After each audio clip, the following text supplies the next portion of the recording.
Hello, my name is John. I'm the guy that made this app, and this is a really quick tutorial on how to use it. So, first thing you want to do is hit begin, add a new pool. We're going to call this house pool. I don't know how many gallons it is.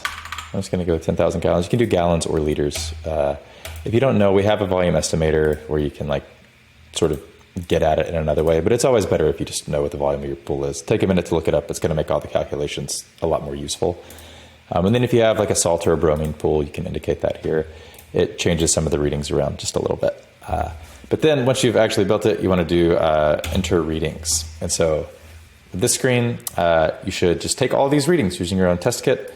And you have these sliders you can use to indicate the value of each. And ideally, as you do them in the test kit, you just move the little slider to the next one.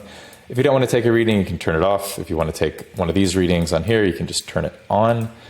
And you can actually type whatever number you want. These sliders have a limited range because if we gave them an unlimited range, then when you move it just a little bit, this number jumps by a lot. So you can actually type any number you want into this text field. Just know that if you type a number that's really far outside the range of the slider, that the results or the treatments that the app recommends might not be that great. So if a chemical is outside of the range of the slider, that's an indication that there's something really, really wrong.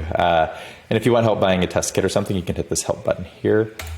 Then when you actually hit ask the doctor, we'll give you, the pool doctor will give you the recommended treatments for your pool. This is 66 ounces. That's not very useful. So we can just mash this change units button and it'll just cycle through a bunch. Maybe pounds would be better here. And it tells you why you're adding each thing. And when you're done, you can hit save. And if you did something slightly different than what the app recommends, which a lot of people do, you can update these things and you can add any notes you want by clicking down here. Then you hit confirm and you'll get a color-coded history over time. This one just has one single entry in it right now. So this is your readings in blue, your treatments in green. And you can edit those too if you want. You can either remove them or you can just click on this and then change anything you want about it. If you want to email information about this stuff, you can, just the last log entry or treatment or a range of some. But then it can get a little bit more interesting too. So, well, first off, next time when you hit begin, you can just select the pool and go. But the way it gets interesting is in these settings. So you can change which chemicals we recommend. So by default, we have some ones that we use. This one's already got a non-standard chemical here. But if you want to use 10% chlorine bleach or 15% sodium hypochlorite or whatever you use, just let us know. We also support a few brand names on here. So we want to support as many as possible just to make it easy for you. Some of the options have more, or some of the readings have more options to raise or lower them than others.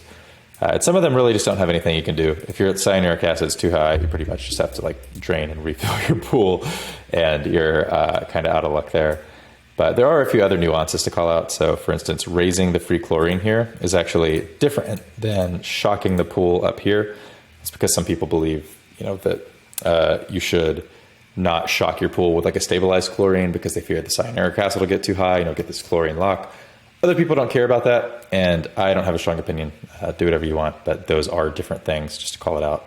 So if you only have to bump your free chlorine up a little bit, it might recommend something different. But then you can also change target levels. So for every single reading, we basically have an ideal level that we target.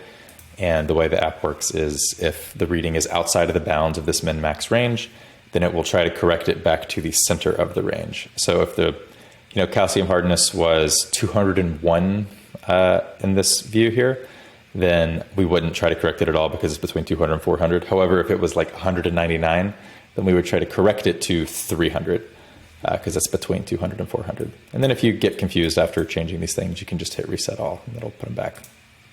But that's pretty much it. You can also do scoop sizes. So if instead of trying to calculate pounds and ounces and relate those to a scoop, you can just tell us how big your scoop is. And then if you cycle through units by hitting change units, you can eventually get there. And that is how Pool Doctor works. If you care a little bit more about your pool chemistry and want to get really, really into the formulas, I have another app called Pool Dash, but you don't need it. Pool Doctor's great. Thanks for your time.